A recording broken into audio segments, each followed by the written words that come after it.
naye atazaa mwana, nawe utamwita jina lake Yesu, maana yeye ndiye atakayewaokoa watu wake na dhambi zao. Amen. Amen. Ni yeye atakayekuja kuwaokoa watu wake na nini? Ndio maana yake. Amen. Amen. Na kwa Yesu alikuja duniani ili kuokoa wote wenye dhambi. Ndio maana ukisikia mtu anasema kuokoka ni baada ya kufa, tutaokoka baada ya kwenda mbinguni, huyo ni mwongo.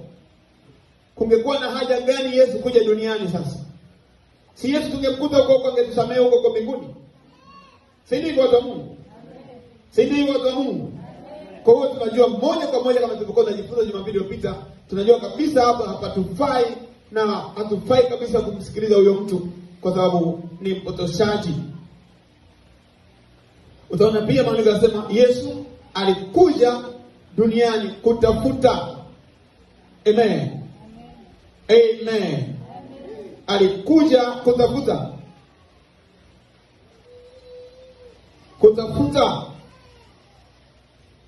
kilichopotea. Amen. Kutafuta na kuokoa kilichopotea. Luka 19 mstari wa 10. Luka 19 mstari wa 10. Luka 19 mstari wa 10.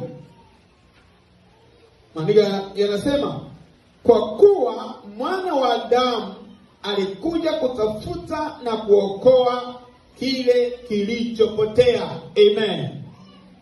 Alikuja Yesu kutafuta kile kuokoa kile kilichopotea. Ndio kazi aliyojia Yesu, kuokoa watu. Ukiona mahali popote pale wanapinga kuokoka, ujue hapo mahali si mahali sahihi pa kukaa. Sio mahali sahihi pa kuendelea kumsali hapo, kuabudu Mungu hapo. Ni mahali pa hatari. Ni mahali ambapo sio salama. Tutapataje kupona tusipoujali wokovu mkuu namna hii? Maana jehanamu ya moto inakuwa ni sehemu yetu. Lakini pia maandiko yanasema Yesu alituokoa alituokoa kutoka katika nguvu za giza. Katika nguvu za giza alituokoa kutoka katika nguvu za giza na kutuhamisha katika pendo la mwana wake, yani Yesu Kristo. Haleluya. Wakolosai ukiangalia hapo utaona maandiko yanaeleza hivyo wazi wazi. Na kwa hiyo kuokoka ni hapa duniani. Unaweza kutusomea mstari wa 3, mstari wa 13. Kama tumepata kwa haraka. Haleluya. Wakolosai ukiangalia hapo utaona maandiko yanaeleza hivyo wazi wazi. Na kwa hiyo kuokoka ni hapa duniani. Unaweza kutusomea mstari wa 3, mstari wa 13.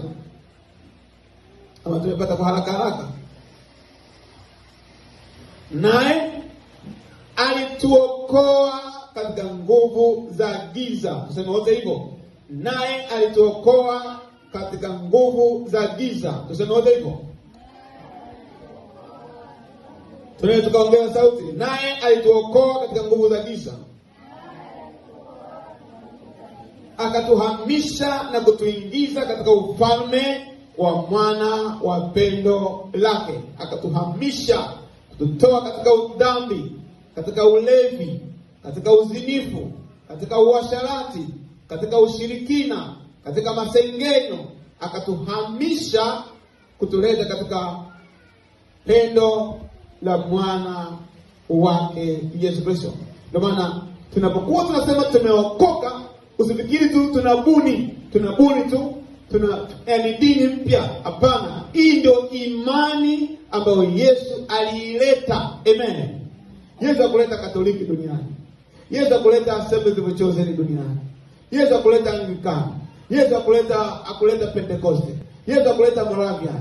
Yesu hakuleta dini yoyote. Yesu alichokileta ni imani ya wokovu. Ndio maana anasema kwa jinsi Mungu aliupenda ulimwengu hata akamtoa mwanae ili kila mtu amwaminie asipotee, bali aokolewe katika yeye. Haleluya. Haleluya Jose.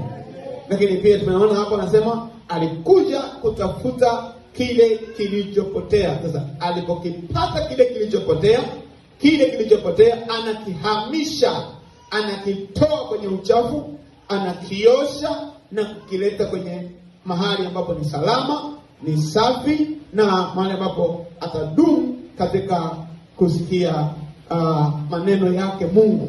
Na maana pia maandiko yanaeleza juu ya hilo kwamba mapenzi ya Mungu anataka watu wote waokolewe. Amen. Anataka Wahindi waokolewe. Anataka Wachina waokolewe. Waafrika wote waokolewe. Waarabu wote wamimini Yesu na kuokolewa. Anataka watu wote, wazungu wote waokolewe kwa kumwamini Yesu kuwa ni Bwana na Mwokozi wa maisha yao. Anasema anataka, yeye ni Mungu anayetaka, anayependa. Na ndio maana akamtoa mwanae wa pekee ili kila mtu, haleluya, haleluya, kila mtu, awe mzungu, awe Mwafrika, awe Mwarabu, awe Japan, na watu wote, makabila yote, mataifa yote, jamaa zote wapate na Yesu. Jiangalia pia katika Timotheo utaona jambo hilo. Yesu analizungumza, Mungu anazungumza.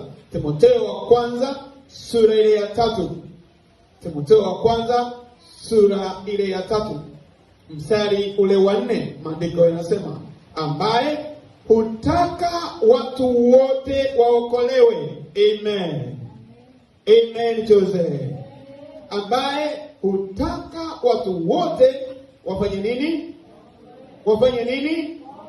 Wafanye nini wana wa Mungu? Watu wote waokolewe. Watu wote waokolewe. Mungu anataka watu wote waokolewe. Na tuanzie mstari wa 2 anasema, kwa 3 anasema hii ni nzuri. Tuseme wote, hii ni nzuri. Zungumza wote, tuseme wote kwa sauti, hii ni nzuri. Rudia tena mwana wa Mungu, hii ni nzuri. Rudia tena kwa sauti, hii ni nzuri. Ndio, nalo la kubarika mbele za Mungu Mwokozi wetu, ambaye hutaka watu wote waokolewe na kupata kujua yaliyo kweli. Haleluya. Haleluya. Mstari wa 5 anasema kwa sababu Mungu ni mmoja na mpatanishi kati ya Mungu na wanadamu ni mmoja, mwanadamu Kristo Yesu, ambaye alijitoa mwenyewe kuwa ukombozi kwa ajili ya wote. Haleluya. Kwa ajili ya nini? Kwa ajili ya wote utakao shuhudiwa kwa majira yake. Haleluya. Na ndio maana nitakaona kila taifa, kila nchi kuna watu wanamkiri Yesu kwa Bwana. Kila makabila, tukianza kuulizana hapa, kila mtu kabila lake, utaona kila mtu hapa amewakilisha kabila lake. Amen.